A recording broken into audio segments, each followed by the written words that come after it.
Welcome back to another round of the Sprunk Xtreme 1 Cup. I am VIPPrimo, and today we're at Moore's Mutual Speedway addressing the idea that we have two people, Agent Ranger and Star Killer, who are currently tied for the point standings right now.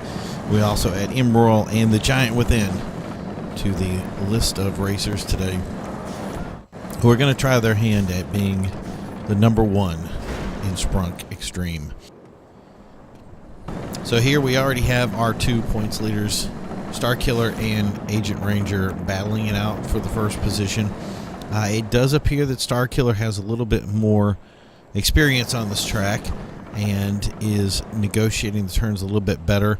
With the beauty of this race, slipstream and drafting is a big deal, and making friends and being part of a team. With the limited amount of people they have today, that's going to make it a little bit more difficult for them to make friends and get ahead. So if one or the other of here can get a good running lead, they'll be able to take that momentum and run with it.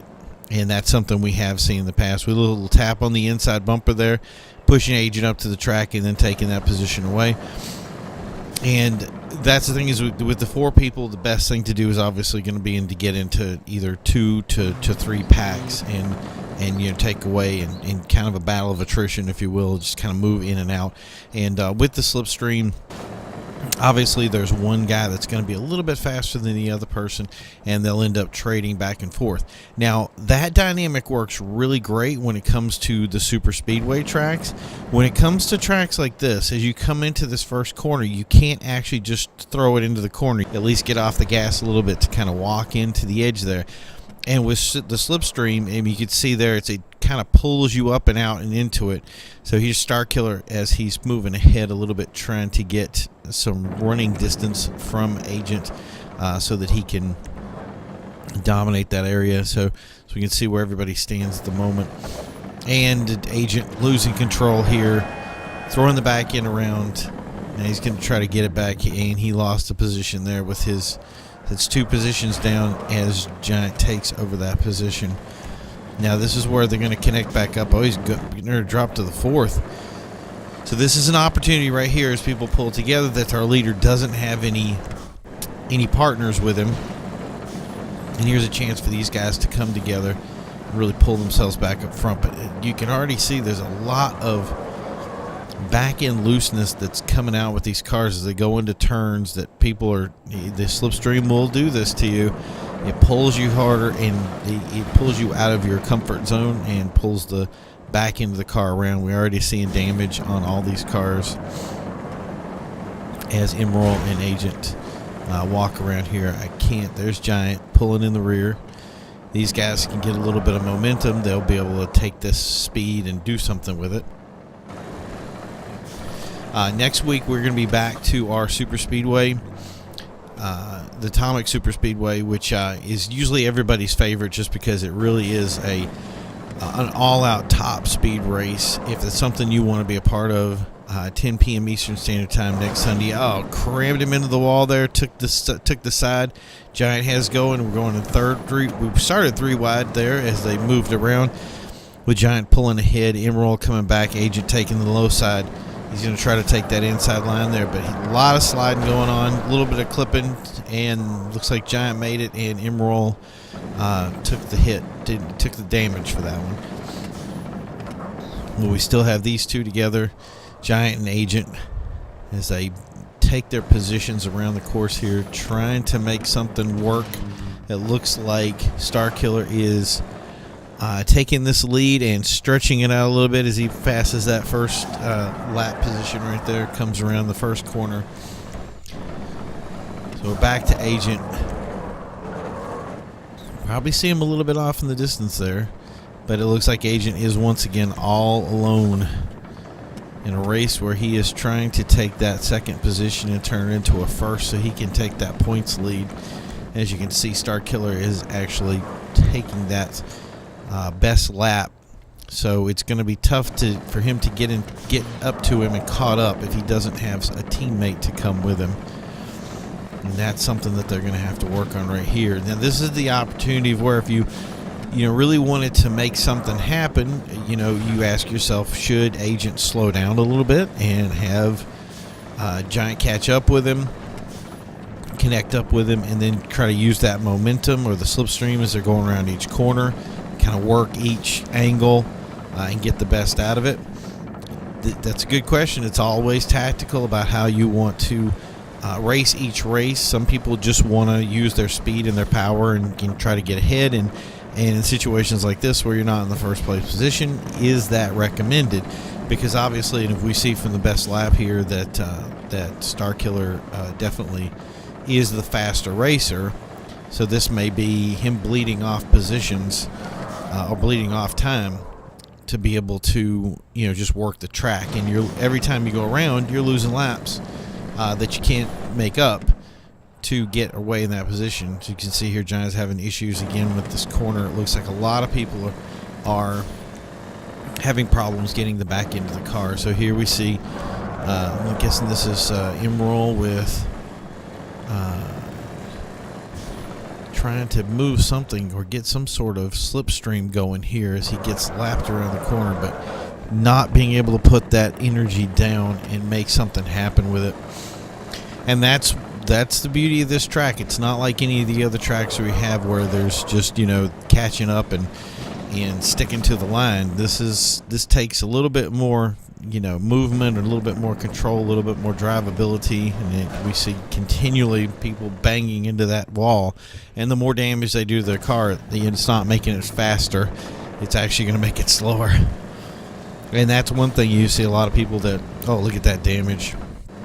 A lot of people will use hard hit into the wall. Starkiller did not like that. You can tell he's going a little bit slower here. Don't think that's going to result much in catching up with him. Back in again, once again loose as he comes around that second corner, coming into the last turn here to come around to the back. And he's already caught up with Giant but with the damage to his front of his car, he may end up having to use an opportunity to reset the car just so he can, continue to use it in a way that's productive. And this is a different, like I said, this is a different kind of track than a lot of the people who run in the Sprunk are used to. After this one, we'll be going back again to the Super Speedway track, Atomic Super Speedway, and then we'll be going over to the Martinsville track, which is a short track.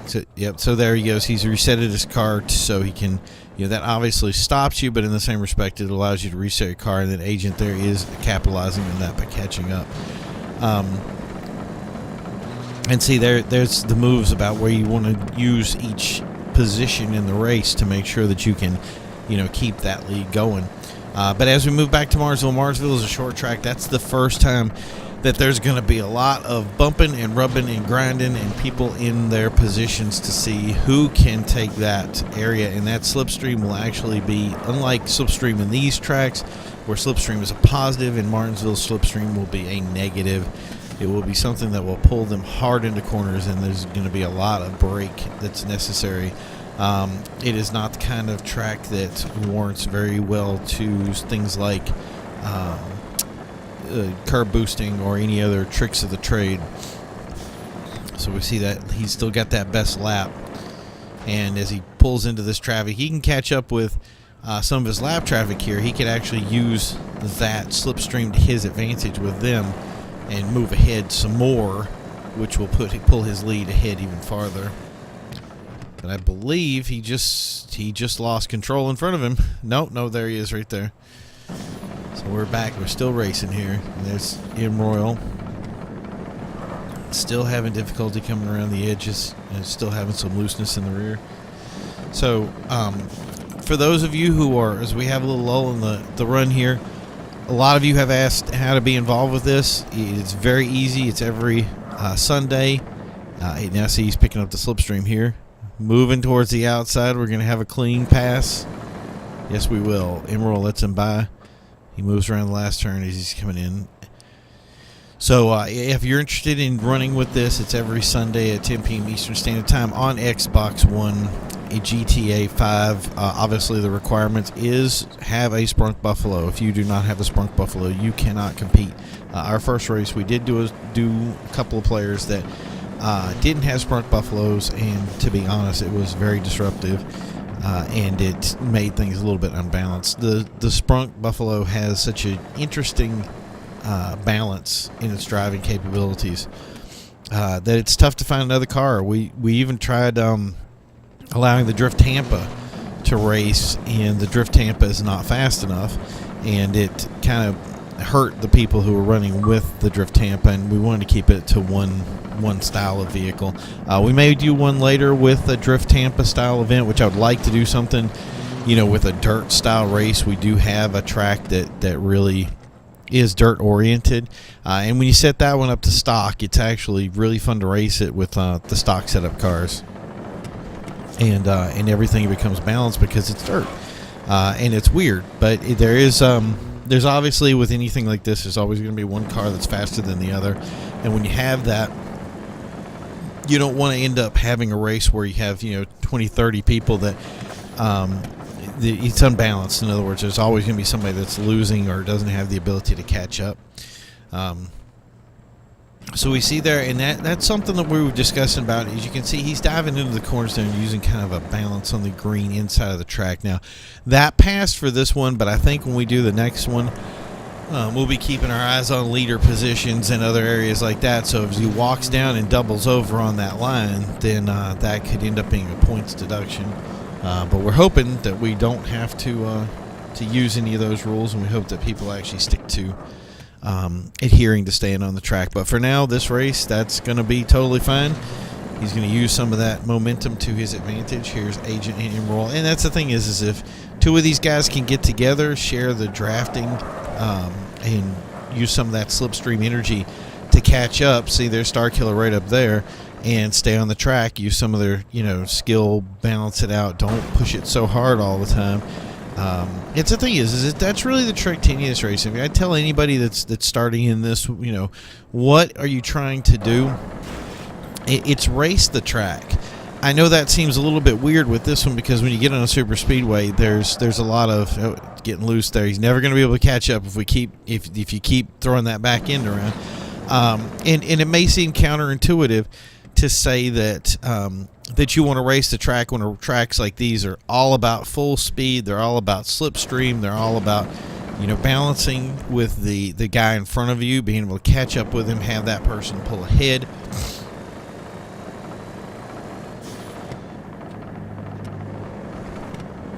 But the reality is that no matter, you see these guys getting loose, thinking about more. We're getting close there. Wasn't sure how it was going to take out. He came right up on that bumper. I thought he was going to do a little bit of tap and pass, but he didn't get a chance to do it. But yeah, so if they're running this race and you're banging into the wall over and over again, you're slowing yourself down, for one. But number two, you want to be able to make it to the end of the race. You want to make it without any problems. You want to be able to beat the person in front of you, and the only way you're going to beat the person in front of you is by being able to make it to the end of the race. Even with the super speedway tracks, when you get slipstream, there comes a point when you kind of have to let off the gas to get into the corner and allow it to pull you around. So even if you are racing a race where there's a lot of hard hit came down on him, but it looks like Agent saved it. It was a good save, and he hit him again. That took him out. So we were saying here, if they're driving that line and they're coming into a race where they're not thinking about they're just looking at the winner, looking at the person in front of them, trying to outrun them. There's times in your life where the person in front of you is faster, and the only way to outrun them is to be able to outrun on the track that you're on. And if you're stuck sitting looking at the rear end of the car in front of you, it can get very frustrating, and it can cause you to make mistakes that normally you wouldn't make. So the goal is not to just make it to that next level or be able to beat the guy in front of you. The idea is to be able to conquer the track. And sometimes that's going to require some assistance from somebody else. That's going to require a little teamwork to get it done. But if you can't make it around the track and you end up having damage all over your car, you're not making it to the end, and that's not going to get you to the end with a first place position. It's going to keep you constantly dogging that first place position, popping back, popping forward. It's never going to get you where you need to go. And this has been a very interesting race. Starkiller has taken it and kind of run away with it. The guys in the back here have had some difficulty getting some teamwork going. Obviously, the faster Starkiller is using that speed advantage to his advantage, and his experience on this track, I'm guessing, as being something that allows him to dominate better, get better runs, and get his time lapse up. And if these guys aren't able to, if these guys' car is still one-legged, oh, look at the damage on the front end. That's massive. I wonder how much that's affecting his steering. So if these guys can't pull their teamwork together and get themselves, going back and forth on the speed and picking up, some momentum and some time on here, obviously the guy with the fastest laps is going to take it home. So we're coming into the last quarter of this race right now, and things have been very consistent with the way they've been racing. Agent Ranger has definitely filled out that second speed position. Starkiller has dominated the lead, and it looks like everybody's being plagued by some looseness issues. Here he sees him just taking a run with this car and doing a lot with it. It's one of those things of where you race the track the way you race the track, and whatever works. And this seems to be working with him. He does have a little bit of still damage on the car, so you can tell he's been popping the wall a little bit. But using every piece of the track to his advantage, and it's so far it's been paying off for him. So again, everybody that wants to be involved, we're looking to fill up rooms here. We had 23 spots for this. We had probably 16 people sign up as he finishes the line here. We're looking to fill it up again with a full line. So there it is. Starkiller has pulled it. Agent Ranger coming in a solid second place. The points tie has been broken up, and the point standings is still up there. Get a full room of players on the Super Speedway next week. Get a couple of guys playing their hardest, and things can change at a moment's notice. So as we come up to the end of this race here, we're finishing it off. We'll look at the standings and see how things are popped up here. So there you go, Starkiller, Agent Emerald, and the Giant Within. I want to thank everybody for tuning in this week. Looking forward to seeing you next Sunday at 10 p.m. Eastern Time. Everybody have a great night. Bye.